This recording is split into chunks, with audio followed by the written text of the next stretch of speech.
Hello, welcome everybody. Welcome to another episode of Meet Thee. Today we will have with us Anna from Boetticher. Yeah. And she's visiting Atlantis freediving. Welcome, Anna. And we have loads of questions for you. You're one of those freedivers who were pretty much at the very beginning of the whole freediving thing, becoming famous, and when the freediving made it to pretty much everywhere else. You told me that your first instructor was Linda, and you met her in Dahab, is that right? Yeah, so it's true. First of all, I have to, of course, object to being famous. I actually don't think any of us are famous, and certainly not me. And I also can't say that I was really at the beginning, because I started in 2007, and it was kind of already in the middle, because, you know, at that time, Audrey Mestre had already passed away. Pipin and Umberto Pellizzari had already done their thing. Like, they were really the ones who we all knew those names back in the day, and they were huge, and they were known worldwide and also really outside of the sport, and like out beyond people who dive, like knew them. And then there was maybe a kind of time when some of these guys retired and they stopped diving. Tanya Streeter, you know, they kind of stopped doing it, and it got a bit quiet, which is when I started freediving. Certainly when I started, it was just at the beginning of freediving education being available in a structured way, where you could go to somewhere to do a course, and that was really not happening before. Everybody just kind of learned it from someone else. And then when I started, it was like the first freediving courses, and so I actually ended up in Dahab. Yes. My first real freediving course was with Linda and Lotta at Freedive Dahab, long time ago. This is how it kind of went mainstream from there, right? Yeah. Right. So before it was pretty much, for us at least, for kind of my, I started freediving, I don't know, several years ago, maybe 7, 8 years ago. Yeah. So I'm kind of looking at it as whatever was back then before, it was pretty much, all the legends of Pellizzari and Pipin and Umberto. So these would be kind of like the, maybe not the very first generation, but certainly maybe really second early. Or the early generation. Yeah. And yes, for those who don't know who Anna is German freediver and many record holders. How many records do you have for Germany? So I did 34 national records 34. in total. It's quite a number. But then, you know, of course, there aren't 34 disciplines. So I just kind of kept breaking mostly my own records. Sometimes someone else would break it and I would break it again. Mostly every time. I wasn't really also thinking about breaking records. It was just I was freediving, and then every time I got better, I was doing a new record, because there wasn't really, there weren't many other people. And so there is also a world record, national right? record, you know. Yeah, there's one world record, which I have to say is like in tandem no limits. So going down together on the sled was me and Andrea Zuccari, my coach really, at the time. And it's not really an official discipline. It was something we did for fun, because I was training for a world record in variable weight, and then we were training the equalization and so on with the low limits, and Andrea was going with me because he was checking what I'm doing with my mouth fill. And then we just said, okay, we might as well do this tandem thing as a part of our progression. And we did it, and it was super good fun, and actually quite hard, because you have to be really in tune with each other. Like, imagine you have to take your final breath, you have to be both finished at the same time. Like, you can't have one is finished and the other one is still like breathing for 30 seconds. This isn't gonna work when you try to go to 125 meters now. So there was a lot of stuff involved, and it was really great fun, but I don't really consider it to be a world record that's equal to the world records that people are doing in the kind of official competition disciplines, you know, which are really amazing. Well, still, world record is a world record. That's true. So what brought you here to Atlantis freediving? And basically, looks like you were visiting Linda, but you did some diving as well? Yeah, actually I came because I was hoping to compete this year in vertical blue in the Bahamas, but however, with COVID being as it is and everything just being upside down, it just wasn't possible. And so I haven't actually freedived real depth, like proper training, since the World Championships in 2019 in Nice. And that was October 2019 is the last time I really did some focused kind of training. It's a very long time without real freediving, and in that time I literally have done almost no freediving whatsoever, and it's too long out of the water. And then at the end of this year I have some projects and I need to be able to hold my breath and dive a bit, and I really needed a place where I can just go back in the water and have some fun and remember how to be a freediver. And I've been meaning to visit Linda in Tenerife since a long time, because I saw that she looks like really nice and they're really enjoying themselves here. And then it was like an easy place to come and visit and to do some training. And it was really fun because we haven't been in the water together since years. But I find that with freedivers, especially if you have people that you match well in the water, you just fall straight back into your rhythm and sharing the space. It's so easy because we so share the same thing we love, and it really doesn't matter how trained you are or not. It's just really nice. And just put that in a perspective. So basically we're now in 2021, but when was the first course you done? That was 2007, you said? 2007 in March. So that was in Dahab, right? Yeah. So how does somebody go from, okay, so you have started with your beginner course and going through the courses and training. That's right. And then as you kept on training, you go better, and then you start setting the records. And then last year, 2019, was pretty much the last deep year for you for real training and competing.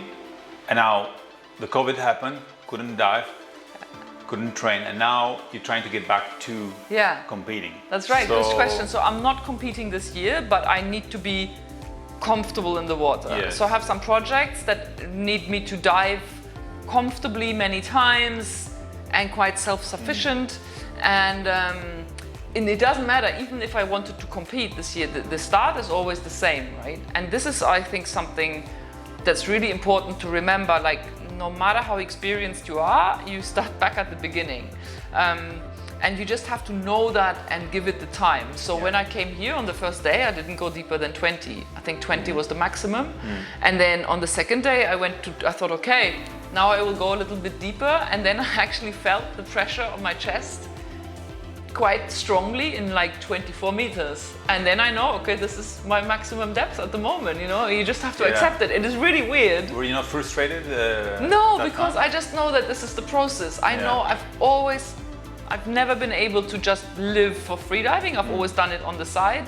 So I've always been really busy with other things over the winter, and then I have like 8-9 months out of the water, and that's a long time. So I always need like at least a week where I go no deeper than 30 when I start. Until I really feel, okay, my body has accepted that we're freediving, and then suddenly I know it's all fine and I can go where I want. Yeah, it's funny you say that. You just have to accept it. You cannot force it, It's like a process that is going to happen, and you just have to wait. It's funny you say that, because also Martin, when he was here, and it was pretty much the same situation with him. He couldn't really dive and so on. We were all stuck at home. And when I was talking to him, he said the same thing. Even 20 meters. For a person that dives over 100 meters. Exactly, much deeper than me. He said, I feel the pressure just like anybody else.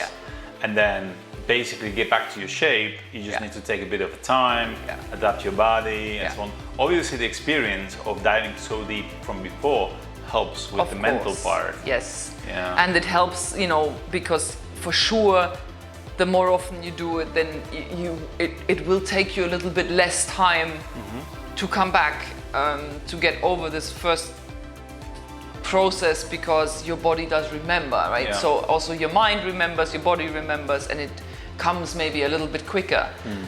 But it's always the same process, and you just have to know that and accept it. I mean, if you haven't been running, for 2 years, you're not going to run a marathon straight away in your record time. Like, it's just not going to happen. And it's really the same thing.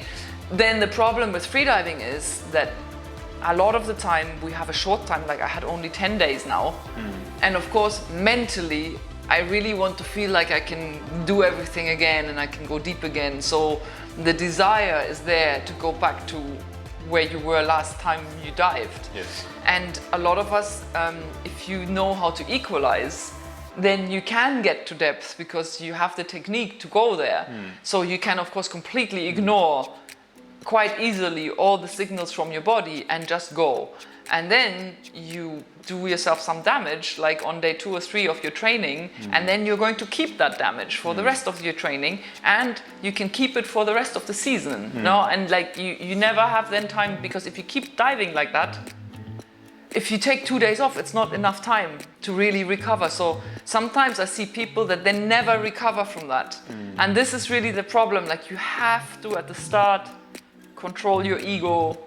Don't be upset. Yeah, like if I feel the pressure at 24 meters, you know, and like I'm in the water with Jeffrey and Franny and everyone, and they've just started freediving 6 months ago, and they're going deeper than me, you know, and they're going, oh, here's this like super experienced freediver who's got records, you know.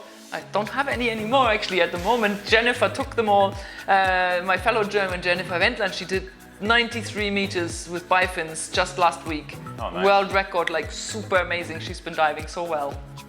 And yeah, but like, you know, I'm in the water with people who are like beginners compared to what I've been doing. And they're of course going, what's going on? She's going to 24 meters, you know, what's going on? But that's the process. And it just is what it is. And you just chill out, like just warming up. It's gonna happen. I mean, yes, for sure. And I kind of feel the same. I don't like to dive deeper than I feel I should, you know. And for sure, there's a lot of people also who just maybe I wouldn't say ego, but their head is too strong. Yes, and exactly. Just push too hard. Yeah, it's hard, you know, when you really kind of have this target, you want to do it. Everything inside you wants to do it.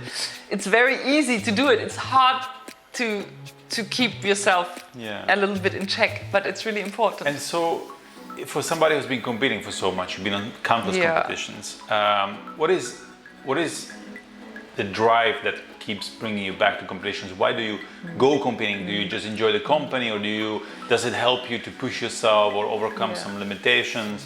So I think there's multiple factors that is really interesting in competitions. And you know, you get freedivers that are always like, why would I want to ever compete? You know, it's total nonsense. I just want to enjoy the water, and that's totally valid. But I would say, even to people who are quite early on, and like, if there's a competition that is nearby that you can take part in, go, because it's really fun. Especially at the beginning when you have no expectations. You just go, and it's interesting because it gives you motivation to train. Because, you know, we all have that. No matter what sport you do, you have those moments where you go, oh God, I really don't feel like it. I just want to go drink coffee, or I want to stay at home. It's windy and cold outside. I don't feel like getting in my wetsuit. But then if you know that you have this competition that is in 6 weeks or in 2 weeks, then you go out the door, even when you maybe don't want to, and it just gives you some motivation, and it also gives you a reason to train in a more focused manner.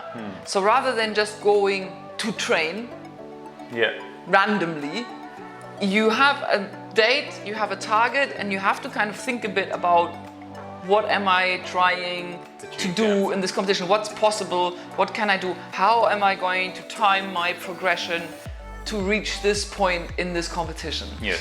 And that is really nice, and it's really interesting, and it makes you more focused in the training that you do. Then that can sometimes be a negative thing if you get all like blinkered and this is the only thing you care about, how many meters you did on the rope, you know, then that's also not a good thing. So there's a balance. But it can really help you to progress because it increases your focus. And this part I really like. I like sport, and I like pushing myself in sport and finding out what I'm capable of. And like, without the target of a competition, you would never kind of quite overcome problems or issues you have in the same way. At least I certainly wouldn't.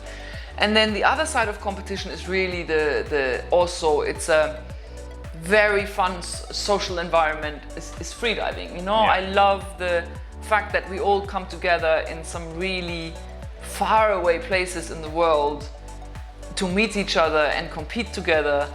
in this unique sport that people outside of freediving really don't understand, that few people understand. And there's a bond that is really good fun, you know, when we also like coach each other. I mean, freediving competition is so special.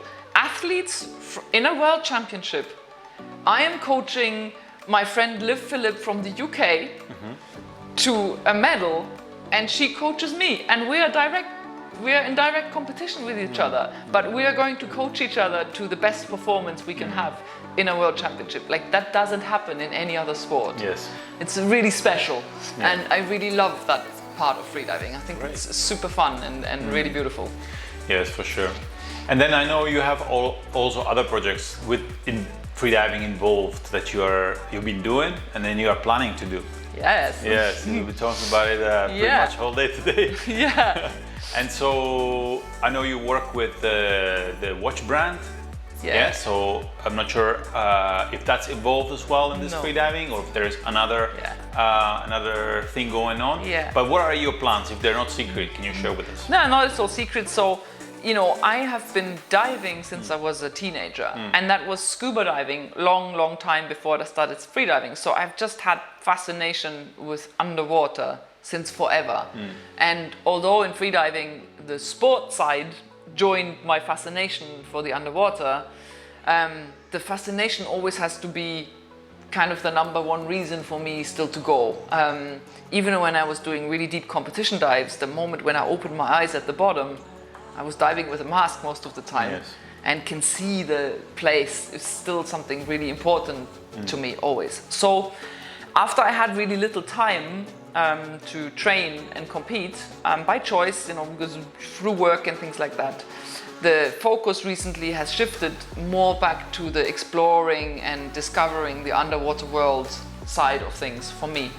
And less to the kind of, can I go a meter deeper? Also after 34 national records, you know, you're like, okay, like it starts to be less interesting to push yourself a meter more, right? So I wanted to explore more, and I ended up doing some really beautiful diving in very extreme places. So for example, we went freediving under the ice in a frozen fjord in Greenland. And you have icebergs that have drifted into the fjord, and then they get frozen in, and then you cut a hole, and it's like 1 meter of ice, and you go underneath the ice to swim around the frozen in icebergs. And that was just overwhelmingly spectacular experience, and really difficult, really kind of quite extreme, I have to say, with some risk and that you need to manage, and it was super challenging, super interesting for me. And now the project that I have now, where I'm training here, is because I have actually sold a TV series idea to German television, and we are filming the first four pilot episodes starting in August. Cool, and so it's about the fascination of the water world, really through the eyes of a freediver. And we're filming in the Azores, in Mexico, in Iceland, and still a fourth destination that we're not sure yet. And so for that I need to remember how to freedive. Oh, very good. Yeah. So I'm here, and you know, it's a perfect place also because we're starting in the Azores, which is the Atlantic. Yes. So I'm in similar conditions, and it's really perfect for me to prepare for the filming that we are going to do in August. That sounds very exciting. And it's away from competition. My freediving athlete competitive heart is a bit upset because we have World Championships in September, and this part of me really feels FOMO, you know, FOMO, fear of missing out. Like, all my friends are gonna be there, everyone's gonna be there and dive deep, and I miss, like, it's always hard to miss it, but this is such an exciting project that I'm like, okay, I have to get over it. I'm going to Mexico. I mean, you're going to have such an adventure with doing that, so and I think it's really cool because there should be more people and more series like this and more things that bring the freediving closer to maybe general public. So to show them not only the love of freediving we have, but also the love of the water and the ocean and what everything is down there under the surface. Exactly. And maybe just shifts a bit of attention to the problems that are connected to it as well. Exactly. Yeah, exactly. No, it's such a huge subject. to experience water and the underwater and what it means to us as a human being to involve ourselves with this element beyond just looking at it and looking at a beautiful photo or looking at or knowing that the sea is polluted. No, what does it mean when you really go in it, also in difficult places that are maybe not beautiful from the first view, you know, it's not beautiful. Everybody thinks a white sandy beach in the Bahamas is beautiful, but if you're gonna go and make a big hole in the ice when it's freezing cold outside, and then you go under the ice and it's dark and it's like, it's maybe not immediately beautiful, but then when you look, it actually is amazing. So it's just also the willingness to open your eyes to all these different environments. And I think freedivers tend to be very curious, like we like to discover things. Because we also like to discover our own ability, and then we like to me for especially, I like to find out how I relate to the world out there, and that is freediving is a really interesting way of doing that because it's so immediate. You know, you have no barrier. You really have to put yourself out there, and then you will always get a really very personal experience. Yes. And no two freedivers in the same place will have the same experience also because it's so connected to you, how you are, how you feel, how your ability is. Yes. And that's a very unique thing, and I think that should be really fun, and we'll try and kind of get that across to people also who don't dive. Yes, freediving is so hard to explain how it feels to freedive because it's so personal to everybody. Yeah. But it is very different from scuba diving, other than we are looking around and seeing what's in there.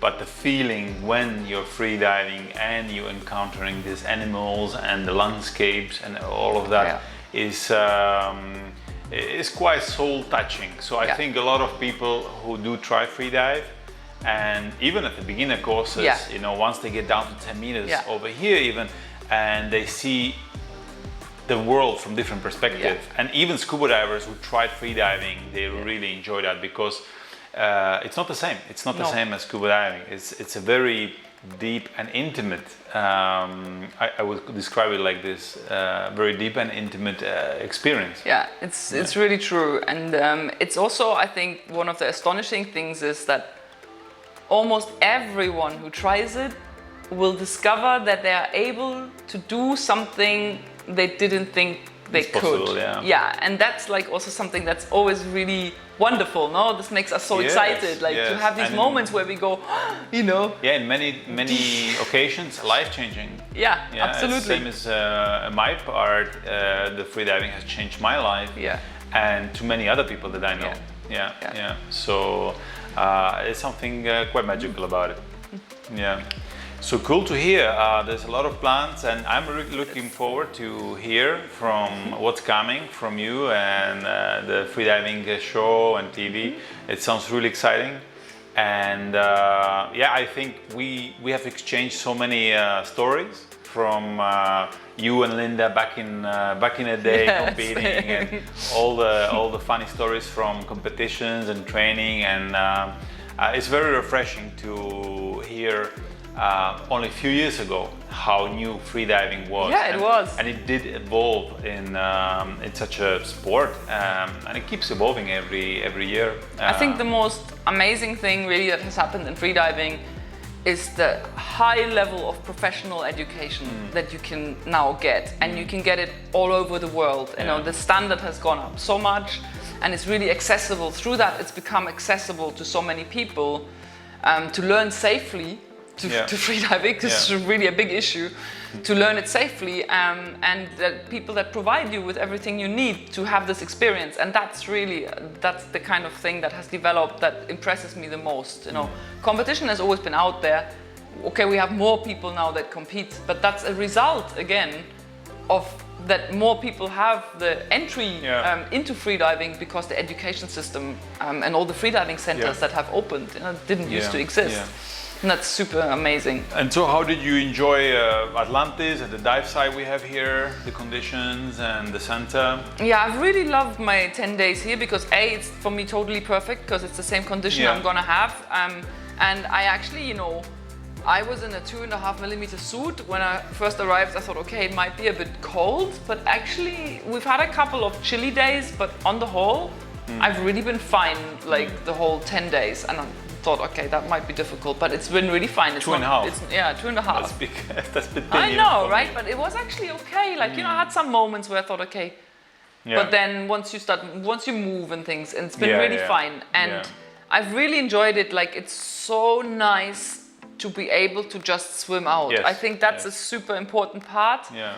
Just the ease of reaching the location, that you don't have to mess around with boats and wait, and it's just super simple. You swim out. Then if I, for example, started to feel a bit cold, or someone else started to feel a bit seasick because it was a little wavy one day, then they can just swim back. You know, like this is like, it's so simple. And we've had great conditions, like no currents, like it's been fantastic.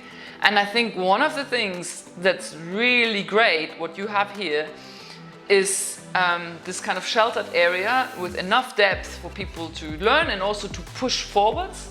And then your wreck on the dive side.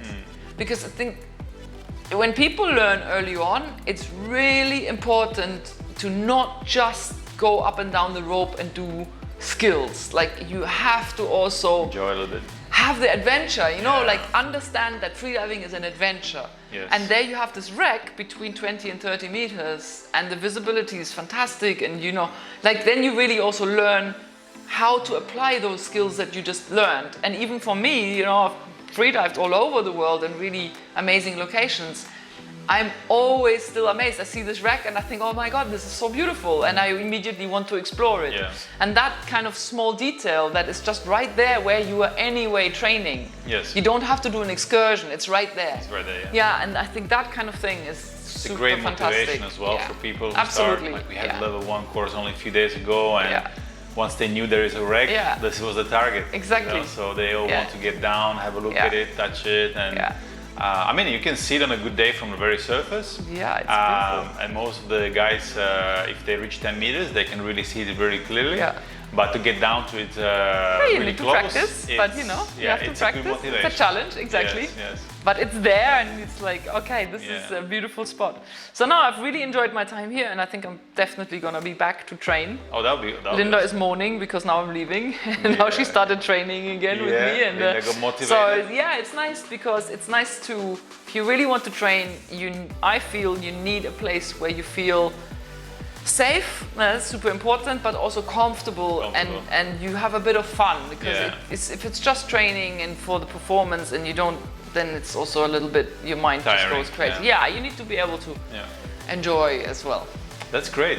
Well, thank you, Anna, thank you for my time here, interview. for hosting me. Yeah, it was great. It was great having you here. I wish you all the success in the work that you are preparing, and in the competitions you are going to attend. Next year. If it's for fun or to break some more records. And thanks for coming and visiting us. It was amazing meeting you. Thanks for having me.